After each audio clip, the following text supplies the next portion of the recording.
भाषा में मीसा कोथा बोलते हैं ना। असम के चुनाव चल रहे हैं और कुछ समय से सब पार्टियों के नेता आपके सामने आकर प्रचार कर रहे हैं। अब आप में बहुत विवेक है, आप जानते हैं कि कौन सा नेता क्या कहता है, कब कैसे वादे करके आपके सामने आते हैं और उन वादों का उसके बाद क्या होता है। श्रीमन शंकर देव जी, गुरु नानक जी, कई सूफी संत, कालीचरण ब्रह्मा जी, सब यहीं के पुत्र हैं, इसी जमीन से जुड़े हुए हैं।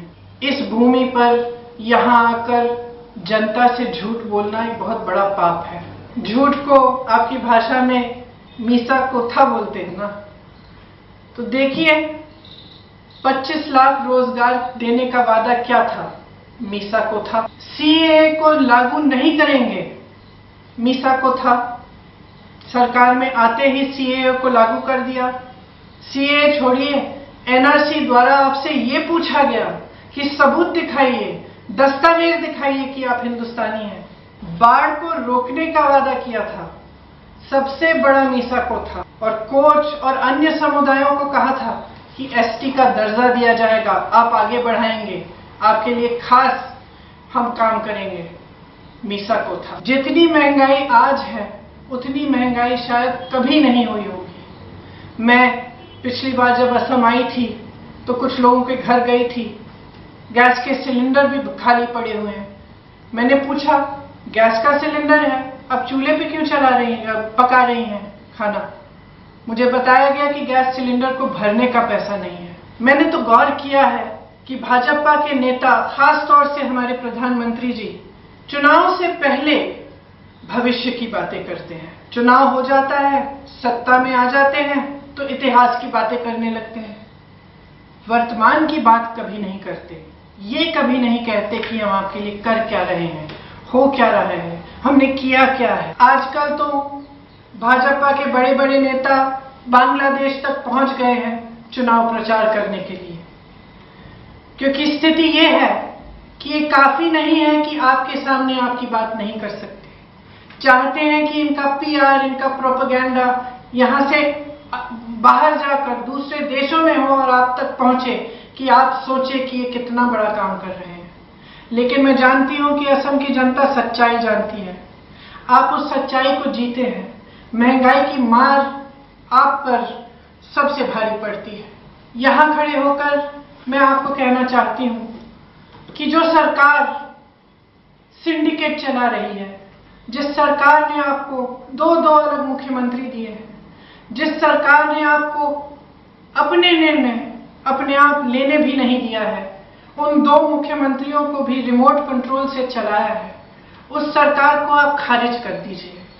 अब आप अपने प्रदेश के लिए एक ऐसी सरकार लाइए जो आपके हित में काम करे, जो चाहे कि असम की जनता एक होकर, एकजुट बनकर आगे बढ़े, जो चाहे कि आपका विकास हो, कि आपके बच्चों का भविष्य मजबूत हो।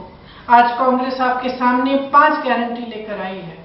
ये 5 गारंटी ये हैं जिसके जरिए आप एक बार फिर अपने पैरों पर खड़े हो सकेंगे, क्योंकि हम पहचानते हैं कि पिछले 5 सालों में आपने कितना संघर्ष किया है। ये 5 गारंटी सबसे पहले ये है कि जितनी महिलाएं गृहस्थ हैं, घर पे रहती हैं, घर पे काम करती हैं, उनके अकाउंट में हर महीने सरकार डायरेक्ट 2000 रुपए ट्रांसफर करेगी। इसके साथ साथ दूसरी गारंटी कि 200 यूनिट बिजली आपको हर महीने फ्री मिलेगी। तीसरी गारंटी मेरी चाय के बगान की बहनों और भाइयों के लिए कि आपकी दिहाड़ी 365 रुपए की जाएगी। और हम हवा में नहीं कह रहे हैं, हम एकदम जिम्मेदारी से कह रहे हैं, क्योंकि इसमें जो चाय के बगान के उद्योगपति हैं, जो चाय के बगान के मालिक हैं, उनका नुकसान नहीं होगा। हम उनसे नहीं मांग रहे हैं, हम कह रहे हैं कि जो आपको मिल रहा है उससे बढ़कर सरकार आपको पैसे देगी, ताकि कुल मिलाकर आपके पास 365 रुपए की दिहाड़ी मिल जाए। चौथा गारंटी कि 5 लाख रोजगार दिए जाएंगे। ये एक खोखली गारंटी इसलिए नहीं है क्योंकि हम 25 लाख नहीं कह रहे हैं, हम 35 लाख नहीं कह रहे हैं, हम वो कह रहे हैं जो हम करके दिखा सकते हैं। तो ये 5 लाख रोजगार की गारंटी एक सच्ची गारंटी है। और आखिरी गारंटी कि किसी भी हालत में हम असम प्रदेश में का को लागू नहीं होने देंगे। ये एक ऐसी नीति है, एक ऐसा कानून है जो इस प्रदेश का विभाजन करेगा, जो इस समाज का विभाजन करेगा और जो आपके अस्तित्व पर हमला है। हम आपके अस्तित्व के लिए लड़ेंगे।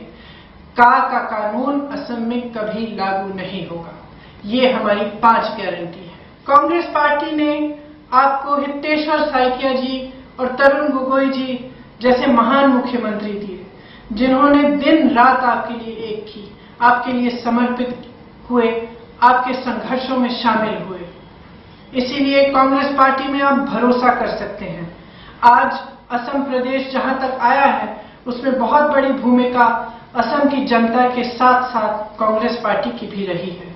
मेरी पूरी आशा है कि इस चुनाव में भी आप कांग्रेस पार्टी को मजबूत बनाएंगे, एक ऐसी सरकार अपने प्रदेश में लाएंगे जो आपके भविष्य को मजबूत बनाए। आप सबने बहुत ध्यान से मेरी बातों को सुना, इसके लिए आपको बहुत बहुत धन्यवाद। एक बार मेरे साथ कहिए, जय आय असम।